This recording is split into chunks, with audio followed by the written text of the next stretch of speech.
Okay. I guess the indicator is just not working, but it says it's recording, so hopefully that's true. Anyway, sorry about that. Let's get back to where we were. Okay, so we talked about Rogue last time, and that's a good example of an indie game. More recently, and it's not really recent anymore. It's really like been happening for a while that we've had a lot more indie games being created. A lot of like new digital publishing tools make it easy for hobbyists to create games. So things like Godot, which we're using in this class, things like Pascal, the art editor that we're using, but also more advanced engines like Unity or Unreal, and other software and publishing tools like itch.io and uh, different websites where you can publish games. A lot of stuff has come around that's made it a lot easier for an individual or a small group of people to make a game. Um, and that's pretty cool because it kind of changes the landscape of what types of games get made. If you're making a game that has to make money, there's certain considerations that go into that. It has to, have a certain amount of play time. It has to appeal to a wide audience.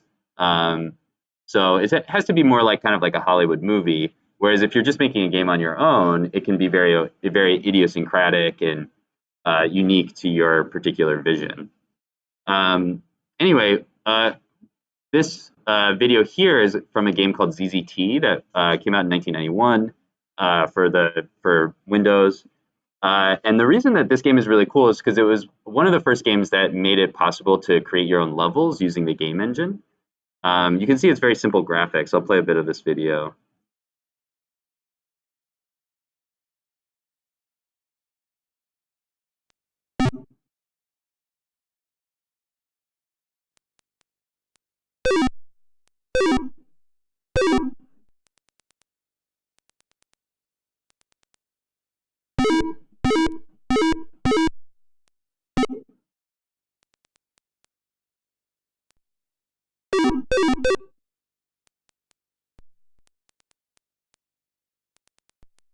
So I'm just kind of skimming through this, but I recommend checking out ZZT in more depth at some point.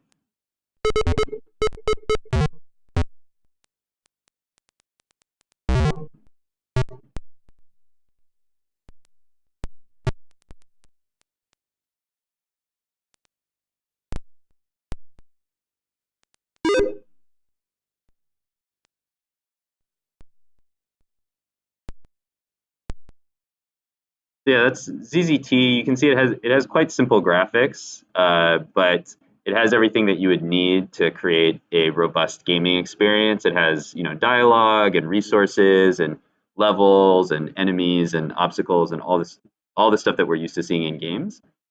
And the thing that was different with ZZT is that it had a level editor. So somebody who was not a programmer at all could download ZZT and make their own levels and then publish those levels for other people to play. So in that way, it became this very popular game because it had this social component to it, and it kind of gave the tools of creating a game to regular players. So it kind of changed the dynamic a little bit, where for a long time games could only be made by professional studios. So a little bit later, another early platform that could be used by hobbyists and individuals was Game Maker.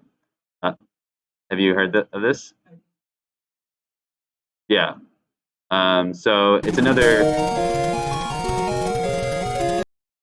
So it's another gaming platform where you could. It's actually pretty similar to Godot and like a lot of other game engines that exist now, where you could add your own graphics and build levels and add physics and stuff like that. So you could do a lot without having to program things from scratch.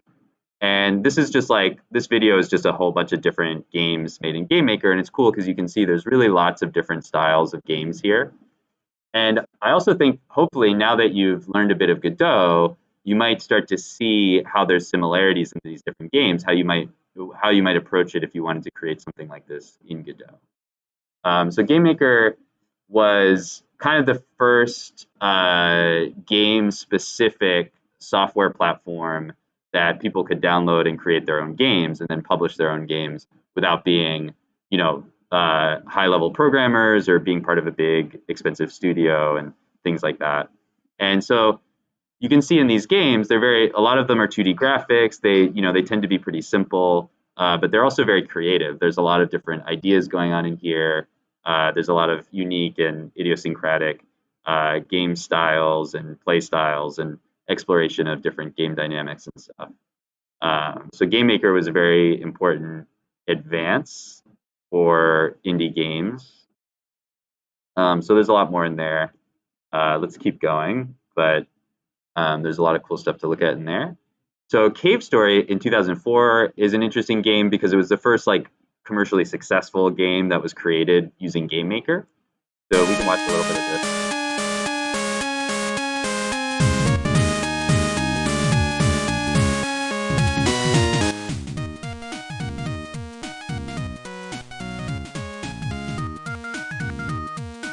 Yeah, the music is really good.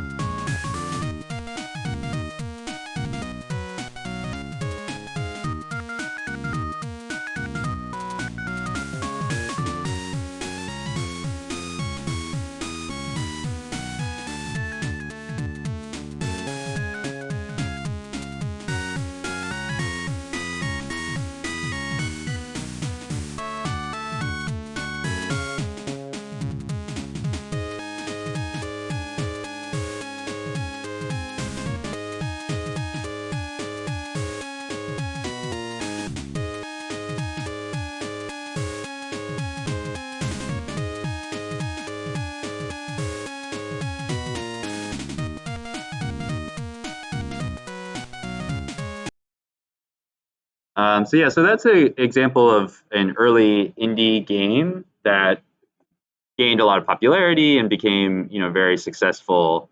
That was created by, I think it was created by one person. I think it might have expanded after that, but I think it was originally created by one person. But I think it was an early sort of like viral indie game that a lot of people got into. Is very successful. Oh yeah, so this one is age restricted. So I guess a little bit of a trigger warning here. This video game is a game that was created that's about the Columbine school shooting from 1999. This was like a very big event in my life, which is part of why I find this game really interesting. I don't know if you guys are familiar with this. Maybe you've probably heard about it at some point. Um, yeah, the video doesn't actually have like any real graphic violence in it, but it is age restricted. So just uh, just a warning there. But I'll just show a little bit of this. I won't show a ton. I think part of what I want to show this is it's different than the other games that we're going to look at in terms of the content. It's a lot more serious, although it kind of is this ironic approach. It's called Super Columbine Massacre RPG.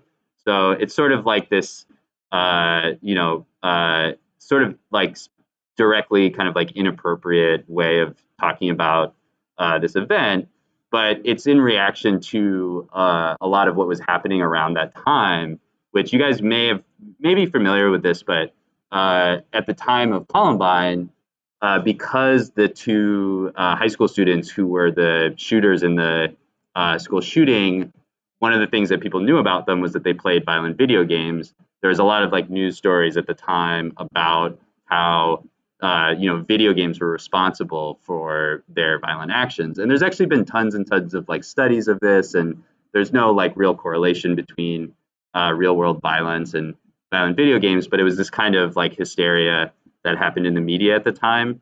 And so this developer made this game that was sort of like playing on that hysteria.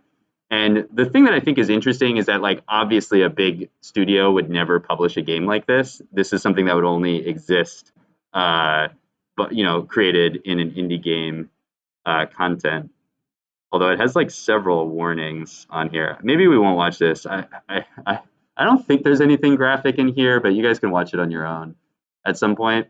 But anyway, I think it's like an interesting game just in terms of like the history of indie games.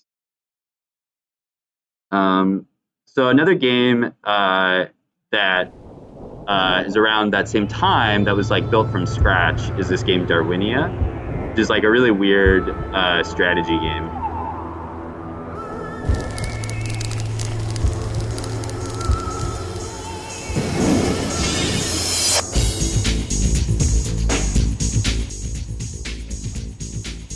This is another game where I just like how unique and idiosyncratic the visuals and the game design are.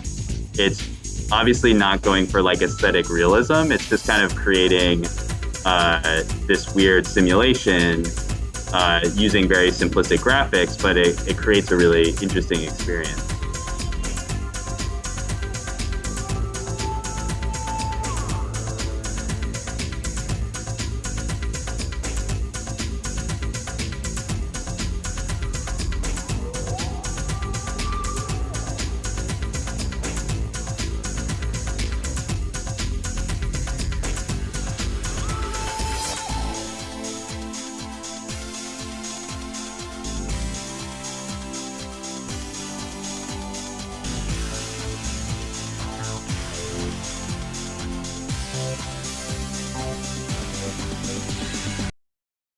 So yeah, that's a game that I really liked when it came out. It's pretty weird, and it's the kind of game that would again never be published by a major studio.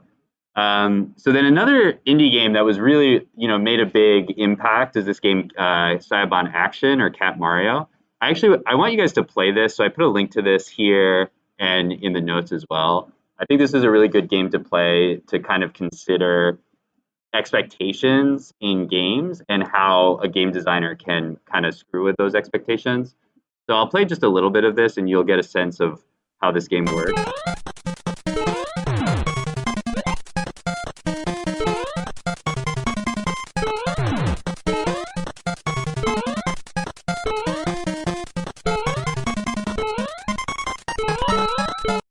Oh, I forgot this is a perfect run video. So actually, it doesn't really give a good sense of playing the game because you can see there's some weird, unexpected dynamics going on in the game. So I recommend playing this game on your own to get a sense of what it's doing. It's kind of like playing with the expectations of this platformer Mario style game in a kind of comedic way. So that's a fun one. I recommend checking that out and kind of thinking about what do we expect when we're playing a game and how can we kind of play with those expectations. So then this game Passage is a game by an artist named Jason Rohrer who makes video games.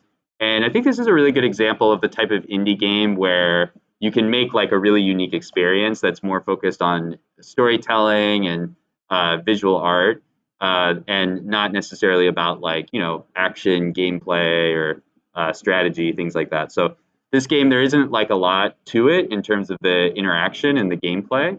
But it has this like very beautiful narrative and this very unique experience where you're basically walking through the life of these two people, and so it kind of shows all the stages of their life as you walk across the kind of game canvas. I'll skip ahead a little bit here.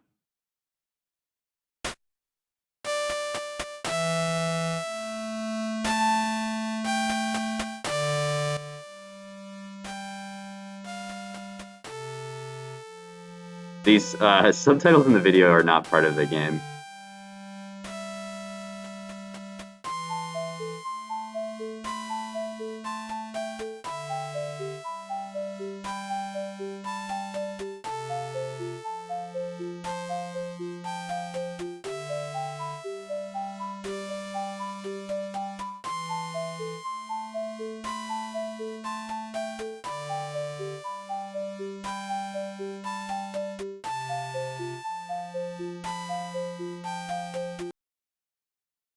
So this goes on for a bit, but I like how you kind of see what's coming in the future in these kind of like distorted visual artifacts, and then they kind of like expand as you go through them. And then there's all these different parts that kind of represent different parts of your life. So it's a really interesting game, and I think it was very influential in terms of indie games that came after it in sort of expanding our idea of what a game could be. Oh, this video is gone. I need to make sure that uh, the videos are still here. But Flow is a game from 2007 that was made by a kind of bigger indie studio. So it's not like a huge publisher, but it's a studio with, um, you know, a few developers. Um, and I think it ended up getting bought by uh, a larger publisher at some point. But the early version of it, it's just like a kind of visual music game.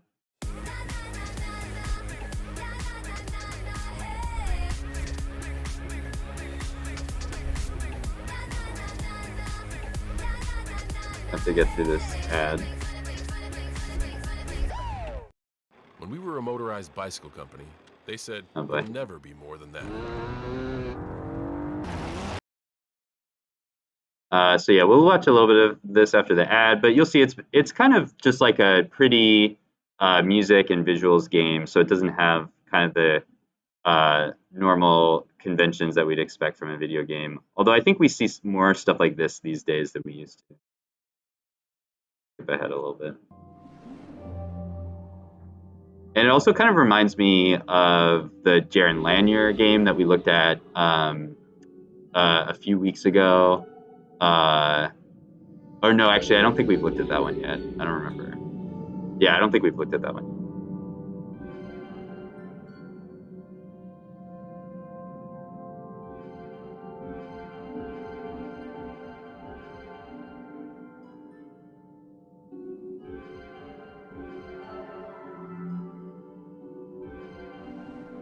Actually, kind of reminds me of Agar.io a little bit too. Oh, it's from 2000s.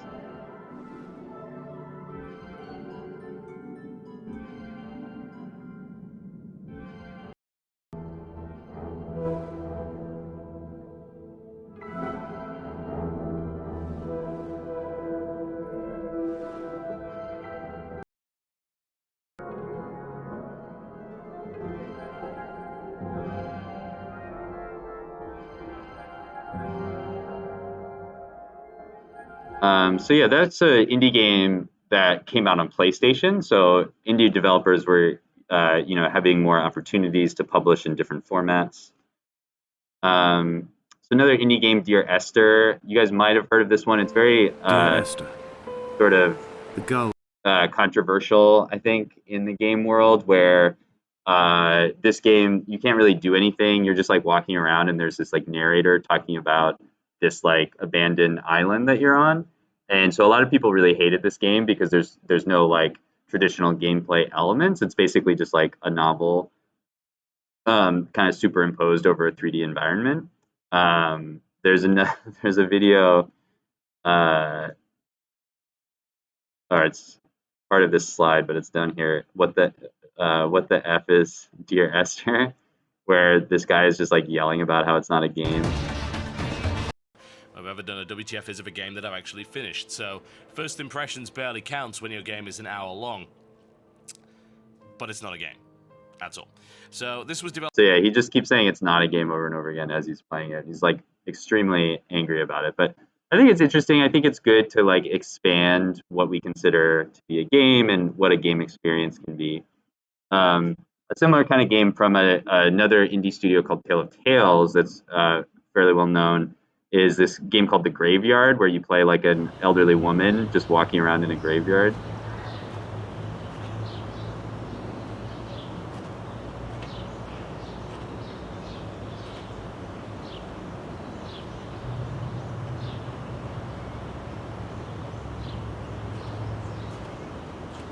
And so the thing that's funny about this game is it actually restricts your movement. So you can't move faster. You can't like jump and like do cool tricks and stuff like that. You actually have to walk slow and pay attention to the environment, and the experience is a sort of aesthetic experience rather than like a fast gameplay experience.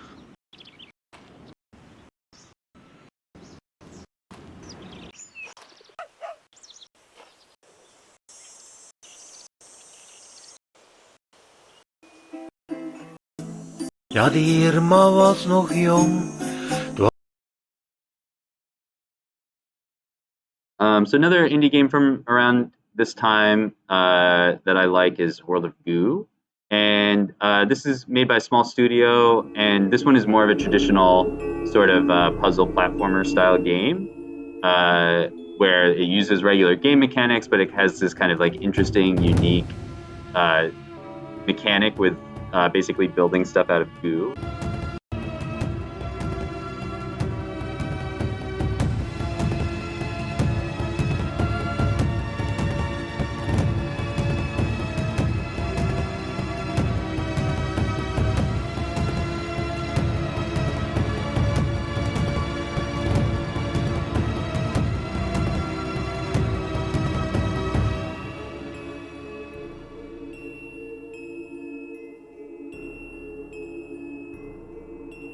So this game kind of takes this basic mechanic, but it really kind of does everything you could imagine with expanding it to all these different scenarios and building on the basic idea to create a lot of different levels and interesting kind of outcomes. Another really famous indie game is this game Braid by Jonathan Blow. This game was pretty whoa, slow. Influential in terms of the way it deals with time. So one of the main game dynamics in Braid is that you can change time, and it also has this story, this kind of like fairy tale that's embedded within the game design, the narrative, the aesthetics, the music. Like they all work together in this really cohesive way. I want to skip ahead a little bit to where we see some of the time manipulation stuff happen. I think like up here. Yeah, so you have to like reverse time and kind of plan out doing things. So in some ways it's basically, you know, a simple puzzle platformer, but it adds time as like a new dynamic that you can play with.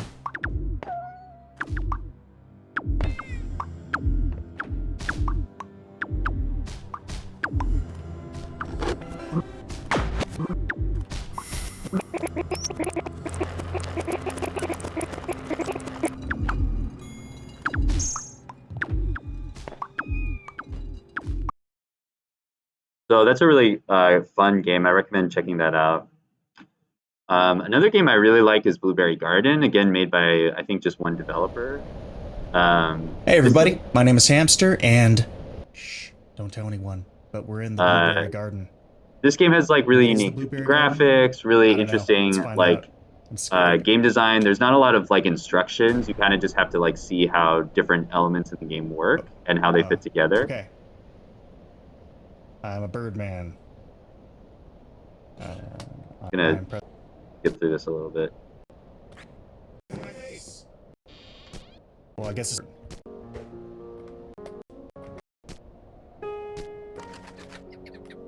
Oh. Can I eat blueberries? I want to eat blueberries.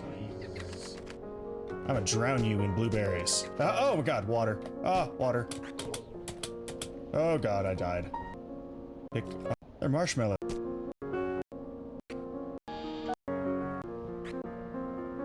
I don't care. Yeah, I like this game a lot. I really like just how it has this like very specific visual style. That's the work of one person, and everything kind of fits together. The dynamics of the game and the game mechanics fit within the style, and there's good kind of like music and stuff like that. Like it's a very specific experience. So Minecraft is obviously like a huge game now, but it started as an indie game created by Marcus Persson. And Minecraft is kind of similar to ZZT in that we can like make levels and create stuff with it, but there's also Let's gameplay. go to a place where everything is... where the only limit is your imagination. And there's a social component to it. So obviously Minecraft now is like this huge, massive cultural phenomenon. But it started out as this indie game that just became very popular. Build anything you want. Day or night, rain or shine. Because this is the most significant sandbox you'll ever set foot in. Build a majestic castle. Invent a new machine. Or take a ride on a roller coaster. Play with friends. Build your own little community. Protect yourself with the strongest armor that you can craft. And fight off the... So yeah, continuing on. So I feel like in the 2010s is when indie games really start to take off, and you see a lot of different types of indie games appearing. And the tools for making indie games also start to change a lot. Things like Unity become much more popular and more used a lot. And there's a lot of other game engines that are coming out like Godot and Unreal and things like that. So I feel like the 2010s are when the indie game world really started to take off. So a game from 2012 called Dysphoria is a good example of kind of using game dynamics to tell a story in a way that's kind of like the game dynamics are kind of like illustrative of the story that it's being told. So the game is about gender dysphoria that's experienced by the developer. It's another game that's created by a single developer, Anna Anthropy, who's made a lot of cool indie games. And so we'll see as we watch a bit of this game, let me skip ahead a little bit, that it's kind of using the language of games and these game dynamics, but in a way that kind of subverts the gameplay itself. And that's that's part of the story or the theme that the game is approaching.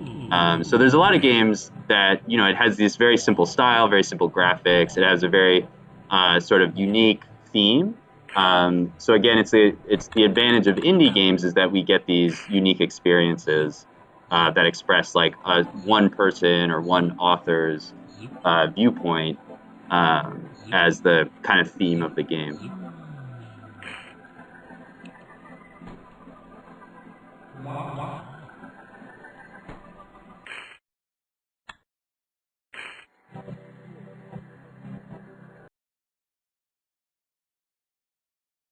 Another game that was kind of a simple game that was very popular is this game Depression Quest by Zoe Quinn. And this is a game that kind of like looks at depression, something that would normally be the subject of like a novel or a serious film or a type of artwork that we might not always associate with games. Although obviously games have always taken on serious themes at various points. But this game was kind of popular and notable for kind of like addressing this idea of depression and gamifying the experience of depression in a very direct way. And it's sort of just like a text-based game. Like I think there's images and stuff, but I think you click on different links and that takes you through different parts of the story.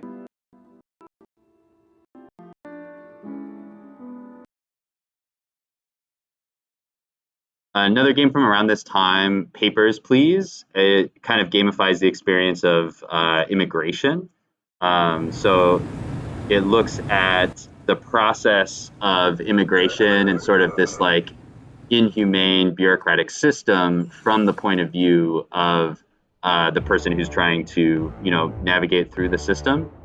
So it uses game mechanics and the aesthetics of games to tell this kind of story about this immigration process.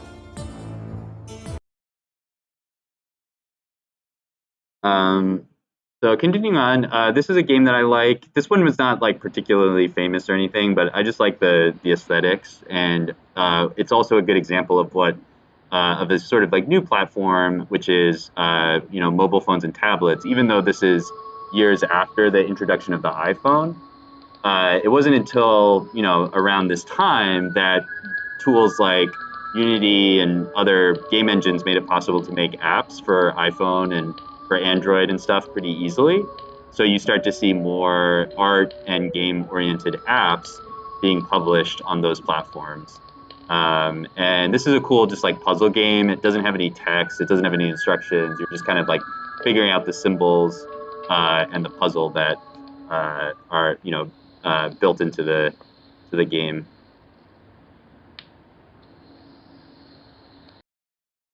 Um, this is another indie game that isn't super popular, Hey guys, but Breakthrough Gamer here with an indie game. but I like it a lot. It's by this developer Takori, who's made lots of like small games, and I think it's a sort of emblematic of like a type of game that is created in like game jams a lot. So now game jams are very popular, and they're a big part of the indie game world, where sort of like hackathons or other types of conferences, developers and artists and writers and designers will get together over a weekend or a week or however long and just build a game from scratch. And so that leads to a lot of like cool, simple ideas and interesting innovations.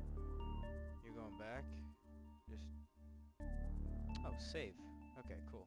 And I like this developer's work because it's a lot of like simple monochromatic pixel graphics. I think that it's kind of pretty and has interesting My guess. camera movement and simple game dynamics and stuff. Little video Another mobile, like smartphone based experience. This is like an animation that was turned into a game. And so it's more of a narrative animation, but it has these gameplay elements built into it. So there's an original animation that all the different drawings come from, but then they kind of gamified the experience. So you're kind of moving the different components and activating different parts of the animation.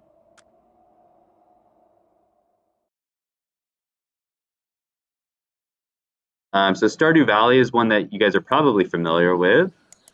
This was a really, really popular game. Again, just developed by one person over the course of I think, a 5-year period. I think we've talked about it a little bit in class before. The thing I always mention with this game is that the developer talked about how the art that they were creating when they first started building the game looked really bad compared to the art that they were making after years of working on it.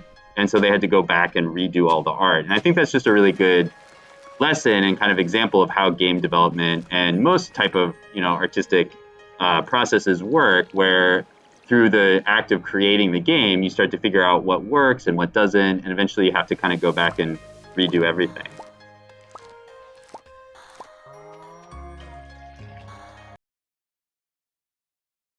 Okay, so this stops in 2016. Obviously, there's been a lot more games since then. I probably need to update this at some point. Oh, Cuphead. Yeah, that's a good example. Um, but yeah, there's a bunch of places to find indie games. These are just a few of them. Itch.io is a publishing platform that we will check out later in the semester. And there's a lot of games on here. A lot of different people publish games on here, and it's cool because you can kind of look for indie games. They have jams, so you can see games that are organized in jams. You can look for games for specific platforms, like if we want to look at HTML5 games, these are all games that we could play in the browser. And there's 250,000 almost different web-based games, so there's just a ton of different games that we can play. And we can start to separate, like if we want to look at pixel art to get inspiration for different types of pixel art. Now we can see there's 35,000 HTML5 pixel art games. So we could play with some of these and see how they work. And some of them are probably paid, some of them are probably free. If we change it to free, there's still 35,000 of these. So Itch is a good site to publish and find games. indiegames.com is another good site that has articles about games. So, they write sort of reviews and lists and stuff of games that are coming out. And so this is a good way to know about interesting games that are coming out in the indie game world. Indiecade is like a conference that happens in New York and LA every year, and they award different games, different awards to different games. And this is a good place to find games. Like if you look just at the festival nominees from like last year or previous years, I think they have like an archive somewhere. There's a lot of really great games that you can find on here. And then Game Jolt is also a publishing platform that's also like itch. I guess you have to log in. Huh, I didn't think you had to log in here. Maybe they changed that. Oh no, we can see some games. So these games tend to have like a slightly different style than itch, but there's a lot of overlap. So just another kind of like publishing platform where you can publish games and find games. So there's a lot of others, but those are just a few that I wanted to mention. Yeah, that's it on indie games. There's obviously a lot more to cover here, but I just wanted to go over kind of a basic overview. And I think it's good to kind of talk about in terms of our class, because we may not, say that we're making indie games, but we're essentially making indie games because we're using an open source platform, and we're creating simple games as students. And so there's a lot of similarities between what we're doing and indie games. And we probably wouldn't be able to do this class without the indie game movement. We wouldn't have these tools that makes it possible to build a game in a semester. So, it's very cool that that exists. All right, I'm going to stop